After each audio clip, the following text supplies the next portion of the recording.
Demon tax YouTube சேனல்ல இருக்கக்கூடிய எல்லாருக்குமே இனிய வணக்கம். இன்னைக்கு நம்ம என்ன பார்க்க போறோம் தெரியுமா? எஜுகேஷன் கார்டு சிஸ்டம், அதை பற்றி தான் இன்னைக்கு நம்ம பார்க்க போறோம்.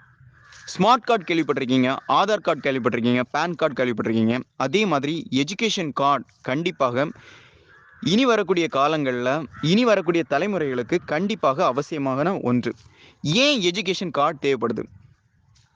பாயிண்ட் நம்பர் 1, மரங்கள் நம்ம நாட்டோடைய மரங்கள். ஒரு மரம் கிட்டத்தட்ட தன்னுடைய ஆயுட்காலம் ஒரு வருஷத்தில் நமக்கு சப்ளை பண்ணக்கூடிய ஆக்சிஜனோட அளவு எவ்வளோ அப்படின்னா 23 கோடி ரூபாய்க்குள்ள ஆக்சிஜனை நமக்கு இலவசமாக தருது. ஸோ ஒரு மரம் கட் பண்ணப்பட்டால் நமக்கு 23 கோடி ரூபாய்க்குள்ள ஆக்சிஜன் அங்கே தடைபடுகிறது.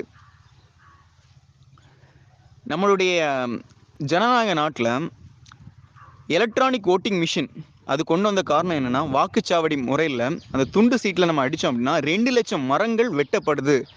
அப்படிங்கிறனால தான் நமக்கு இந்த வாக்குச்சாவடி முறையிலேருந்து எலக்ட்ரானிக் ஓட்டிங் மிஷின் கொண்டு வரப்பட்டுச்சு. அப்போது இப்போ நமக்கு நம்ம செராக்ஸ் எடுக்கிறோம் இல்லையா, அந்த பேப்பர் வேஸ்டேஜ் அது எவ்வளோ வருதுன்னு நினைக்கிறீங்க? கோடாகோடி அந்த அளவுக்கு பேப்பர் நமக்கு வேஸ்டேஜாக போகுது. உதாரணத்துக்கு நான் என்னுடைய எஸ்எஸ்எல்சி முடிச்சுட்டு என்னுடைய டிப்ளமோ ஜாயின் பண்ணும்போது அவங்க சொன்ன ஒரு விஷயம் என்னென்னா, உன்னோட எஸ்எஸ்எல்சி சர்டிஃபிகேட் 5 செராக்ஸு, உன்னோட டிசி 5 செராக்ஸு, உன்னோட கம்யூனிட்டி சர்டிஃபிகேட் 5 செராக்ஸு அப்படின்னு இந்த செராக்ஸ் எல்லாம் கொடுக்கணும் அப்படின்னு சொல்லியிருந்தாங்க டிப்ளமோக்கு.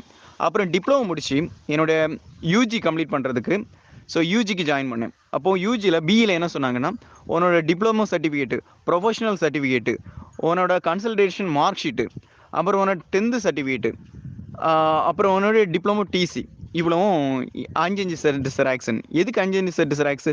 ஒன்று யூனிவர்சிட்டிக்கு அனுப்பணும், ஒன்று டிபார்ட்மெண்ட்டுக்கு அனுப்பணும், ஒன்று உன்னுடைய ஆஃபீஸுக்கு அனுப்பணும் அப்படின்னு சொல்லிட்டு அதுக்கு ஒரு ரீசன்ஸ் என்கிட்ட சொன்னாங்க.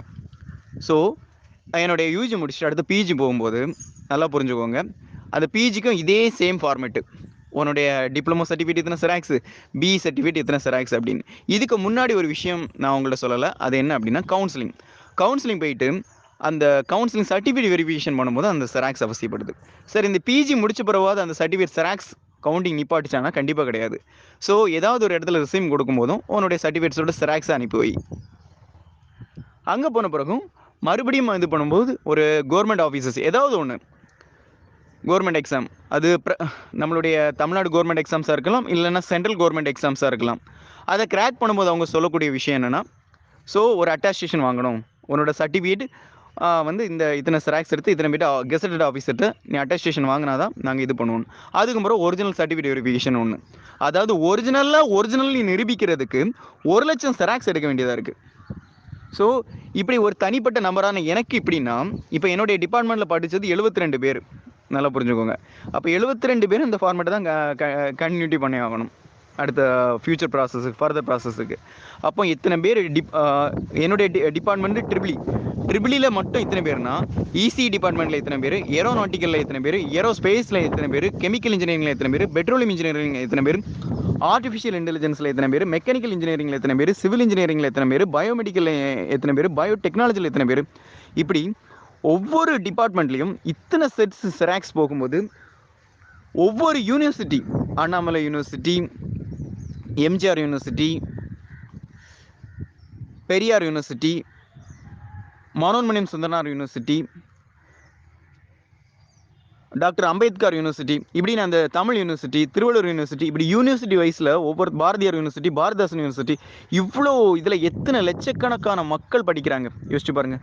அது லட்சக்கணக்கான பிள்ளைகளோட இத்தனை செட்ஸ் செராக்ஸ் எடுத்தால் எத்தனை மரங்களை காவு வாங்க வேண்டியிருக்கும்.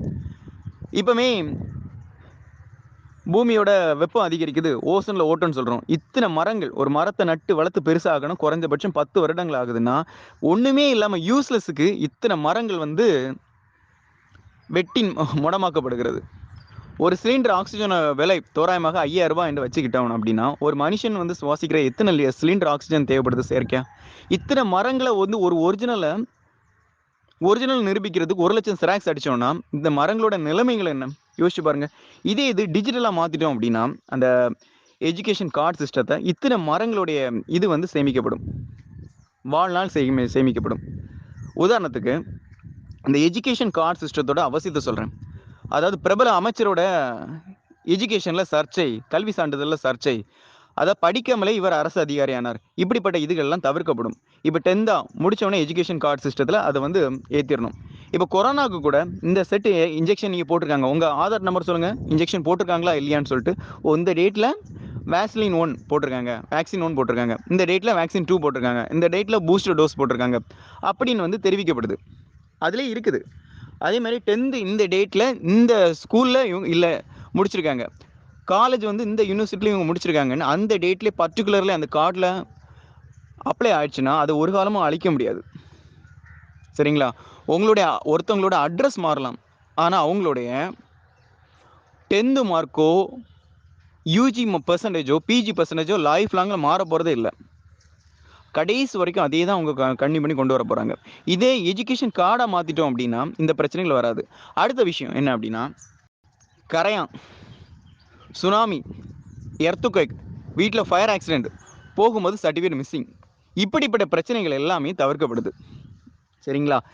ஏன்னா போகும்போது நீங்கள் பார்த்துருப்பீங்க, எனது டிசி திறந்து விட்டது, எனது எஸ்எஸ்எல்சி மார்க் ஷீட் திறந்து விட்டது, கண்டெடுத்தவர்கள் தயவு செய்து கீழ்காணும் இதில் தெரிவிக்குமாறு தாழ்மையுடன் கேட்டுக்கொள்கிறேன் அப்படின்னு சொல்லிட்டு கேசஸ் போடுறது, இந்த மாதிரிப்பட்ட விஷயங்கள்லாம் நீங்கள் பேப்பரில் பார்த்துருப்பீங்க. அதே மாதிரி நம்மளுடைய மார்க் ஷீட்டை வாங்கி வச்சுட்டு பிரபல தனியார் தொழில் நிறுவனங்கள் என்ன பண்ணுவாங்கன்னா, நீ குறைஞ்சது 5 வருஷம் கான்ட்ராக்டிங் பண்ணணும் அப்படின்னு சொல்லிட்டு, இல்லைனா உனக்கு இந்த சர்டிஃபிகேட் கொடுக்க மாட்டோம்.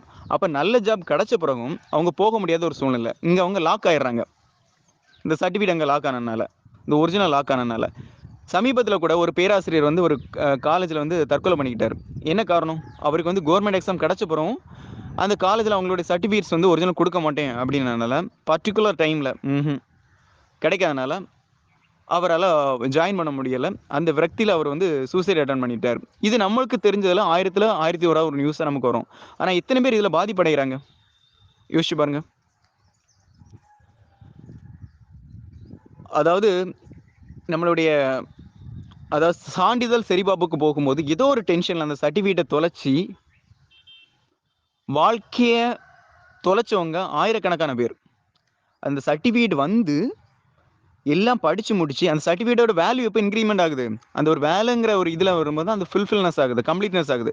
அந்த வேலைக்கு போகும்போது ஆட்டோவில் மிஸ் ஆகிடுச்சு, ரைடில் மிஸ் ஆகிடுச்சு, பஸ்ஸில் மிஸ் ஆகிடுச்சு, ஐயோ யாரோ திருடிட்டாங்க அப்படிங்கிறதும், ஏதாவது ஒரு சண்டையில் வீட்டில் உள்ளவங்க இல்லை கோபத்தில் அந்த சர்டிஃபிகேட் கிழிக்கிறதும், அதுக்கு அங்கே எங்கேயும் யூனிவர்சிட்டிக்கு எங்கேயும் 100 வாட்டி அலைகிறதும், இதெல்லாம் தேவையா? கொஞ்சம் யோசிச்சு பாருங்கள். இது எஜுகேஷன் கார்டாக மாறிடுச்சு அப்படின்னா அது அப்படியே இருக்கும், இப்பவும் இருக்கும், எப்பவுமே இருக்கும். இரண்டாவது ஒரு விஷயம், இத்தனை மரங்கள்